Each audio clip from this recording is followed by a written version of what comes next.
Bismillahirrahmanirrahim. Alhamdulillahilladzi qaddama lana jawahirul adabihi fi kitabihil mubin fi sunnani rasulillahil amin. Wassalatu wassalamu ala sayyidina Muhammadil mab'usil litamima makarimal akhlaq lil muaddibin wa ala alihi wa ashabihi wa man syakkalahum fi akhlaqihim minal mu'minin. Amma ba'du. Alhamdulillah, saat ini kita masih diberi kenikmatan, yaitu tidak lebih tidak kurang, yaitu namanya nikmat kehidupan. Kalau kita membahas nikmat kehidupan itu tidak akan habis-habisnya dan tidak bisa dihitung. Susah. Itulah kekuasaannya Allah, yang mana Allah itu memberikan kenikmatan itu diberikan kepada hambanya, kepada makhluk ciptaannya. Tidak peduli selagi ada di dunia. Entah itu orang Islam, entah itu orang kafir, itu tidak peduli. Tapi ada kenikmatan yang khusus, yaitu adalah kenikmatan bagi orang mukmin, yaitu sifatnya Allah, sifatnya Ar-Rahim. Itu khusus untuk orang mukmin. Untuk mencapai kenikmatan dari sifat rahimnya Allah itu, kita memerlukan yang namanya ilmu. Karena ilmulah itu kita akan mendapatkan tempat yang sangat luar biasa.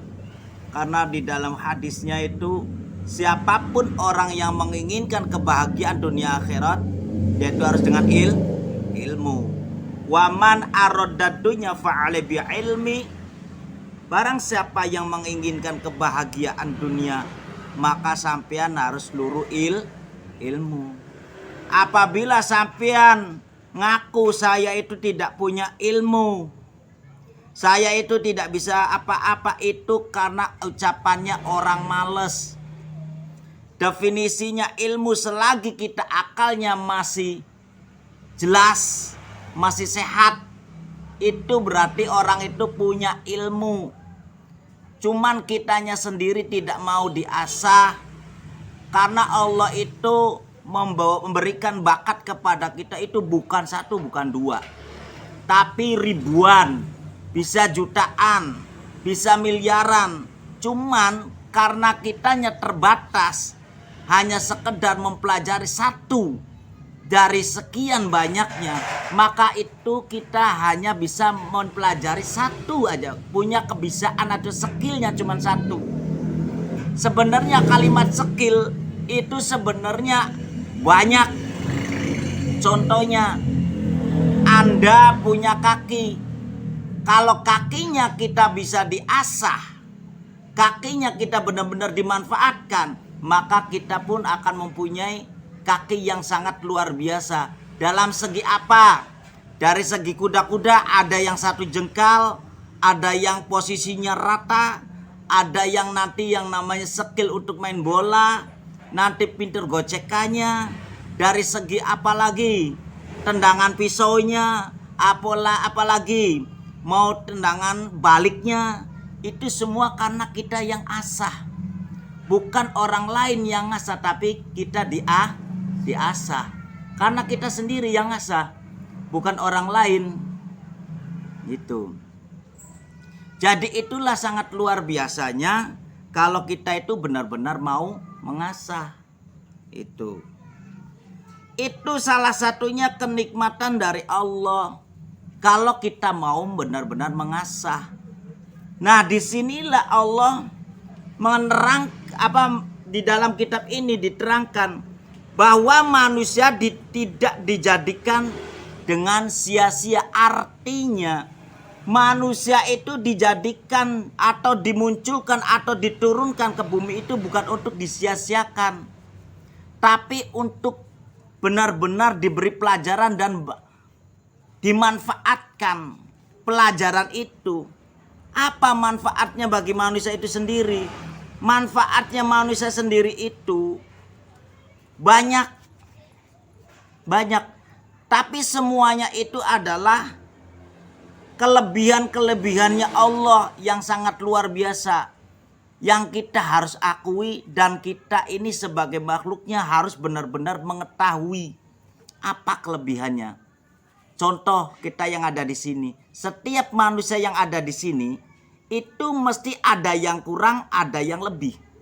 Tidak mungkin Anda semua yang ada di sini itu ada sama, tidak mungkin. Pasti punya kelebihan dan kekurangan. Di sini yang pakai jam berapa? 2 orang, yang lainnya tidak. Itu berarti kan ada lebih, ada kurangnya. Ini contoh yang nyata. Secara ilmunya, Anda itu tidak mungkin sama dengan Anda semua. Apa yang Anda lakukan belum tentu Bapak ini bisa melakukan. Tapi Bapak ini juga punya kelebihan yang tidak bisa Anda lakukan. Coba kalau kita mau mengakui kebodohan kita masing-masing, maka kita akan mempunyai kelebihan masing-masing. Dan semua yang tadinya tidak bisa, dengan adanya jamaah, dengan adanya kita mau belajar bersama-sama, maka semuanya akan jadi bisa. Dan di Indonesia pun pasti akan menjadi aman. Semuanya kalau kita menelaah. Karena apa? Manusia hidup di dunia itu pasti punya masalah. Tidak mungkin tidak punya masalah selagi Anda masih akalnya sehat, selagi Anda itu masih diberi kesehatan hatinya, pasti semuanya itu akan bermasalah. Contoh salah satunya, ente ada yang malas, ada yang tidak malas. Nah, yang namanya malas bagi Anda itu masalah bukan bagi saya. Itu bukan masalah. Itu bikin masalah namanya. Sadar kita itu hidup pengen mendapatkan kebahagiaan dunia akhirat tapi malas. Nah itulah dibikin permasalahan sendiri. Apa kita tidak sadar orang kitanya sehat-sehat semua kok. Inilah di sini dikatakan oleh Allah itu jangan kita melupakan apa yang Allah berikan. Tanda ini kalimat dari awalnya, manusia tidak dijadikan dengan sia-sia. Itu berarti Anda jangan melupakan apa yang Allah berikan. Tapi sekarang banyak orang yang melupakan apa yang Allah berikan. Secara tidak langsung kalimatnya, loh saya kerja sendiri, apapun yang saya dapatkan ini adalah hasil saya sendiri, itu kata sombong. Padahal Anda itu diturunkan ke bumi itu yaitu oleh Allah, bukan keluar dari bumbung pring. Loh. Itu yang harus disadari. Jadi kenikmatan dunia akhirat itu harus dengan ilmu. Apabila orang yang mengetahui tentang babnya itu, maka orang itu akan menjadi tenang. Kan apa langkahnya? Apa permasalahannya? Itu akan kita telaah. Kebetulan ada masalah yang belum bisa diselesaikan. Itu karena kitanya sendiri tidak hati-hati terlalu mau membuka permasalahan dengan orang lain. Mungkin kebetulan Anda itu belum ketemu dengan orang-orang yang bisa dipercaya untuk memecahkan permasalahan itu. Jadi selama ini belum ada solusi. Tapi mungkin juga nanti kalau ketemu dengan orang-orang yang tepat, insya Allah ada solusi. Karena sekarang itu mencari solusi gampang. Solusi yang secara akli, artinya solusinya itu asal-asalan. Yang dipakai logikanya itu. Nih logika. Benar kata sendiri. Tapi benar kata nakli, kata Al-Quran itu sangatlah membutuhkan orang-orang yang punya skill tentang Al-Quran. Itu. Jadi tidak semuanya sama. Makanya Allah itu disinilah menjadikan hambanya itu ya beda-beda. Ada lebih, ada kurangnya. Yang bisa, yang ngerti, yang paham, yang pinter itu jangan sombong. Kalau yang sombong itu namanya orang-orang sudah melanggar kejubah kebesarannya Allah. Karena sombong itu adalah jubah kebesarannya Allah yang tidak bisa disamakan. Laisa kamislihi. Itu tidak ada yang bisa menyamai pekerjaannya Allah, apapun kekuasaannya Allah, walau ahad dan senejan, walaupun satu orang tidak akan yang bisa. Disitulah Allah itu maha besar, maha kuat. Karena orang-orang sekarang itu kalau saya tanya ke Anda ngaku Islam, tapi Islamnya apa? Iman tidak iman, ngimani tidak, itu yang jadi pertanyaan saya nantinya.